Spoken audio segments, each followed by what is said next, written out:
you so much. Salam alaikum, namaste, dear friends. Thank you so much for having me here. It's an honor to speak to you all. And I don't think I need to tell any of you that Islamophobia is one of the greatest evils of our time. And this country is leading the way in that evil. In the UK, at points over the last few years, Islamophobia has made up to half of religiously motivated hate crimes. You are 8 times more likely in the NHS to be referred to the Inhumane Prevent program if you are Muslim than if you belong to any other religious group. Muslims make up 6% of the population, but 18% of the prison population. And our domestic situation is reflective of the international scene. Look at the anti-Muslim hate of President Trump's administration and US administrations before, and look at the assault by the Israeli state since its inception on Palestine and the Muslim world. It's a full-blown televised genocide that we are witnessing now, but this has been happening for decades, and it has always been supported by this country and its supposed allies. I was part of a human rights delegation to Palestine last year in August. It breaks my heart that I did not make it in. I was detained and then left stranded in the Jordanian borderland by the Israelis. It breaks my heart, shame. It breaks my heart that I did not make it into Palestine. I wanted to witness, I wanted to bear witness, I wanted to be there in solidarity, and I wanted to provide protective presence. That was the plan. But I came back with a heavy heart.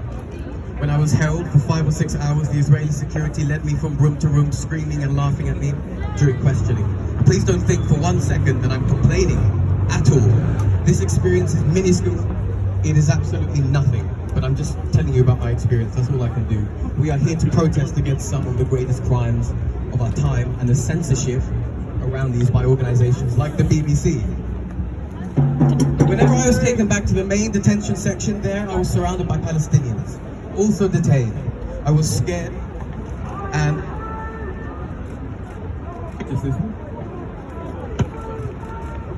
I was scared and, as you might imagine, not in much of a mood to speak, but the Palestinians around me overwhelmed me with their kindness, laughing, asking me questions about London and telling me about their life plans, including one 17-year-old girl who is at university in the West Bank studying business.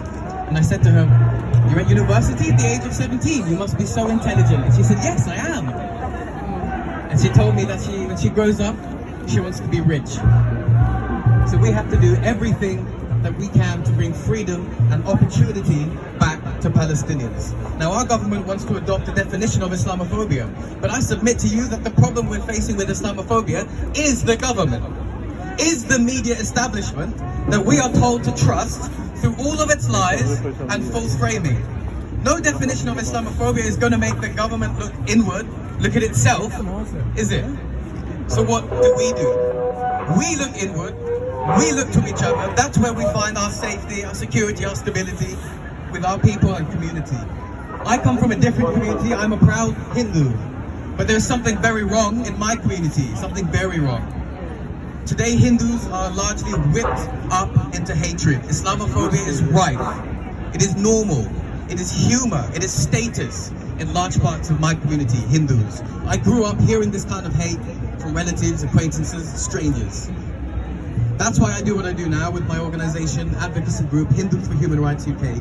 We are proud Hindus, proudly against the hateful ideology of Hindutva, which is Hindu supremacy and nothing to do with Hinduism. And we campaign against the anti-Muslim hate that sadly is being done in our name, but we say not in our name. I think Hindutva needs to be a more common feature of the conversation on Islamophobia.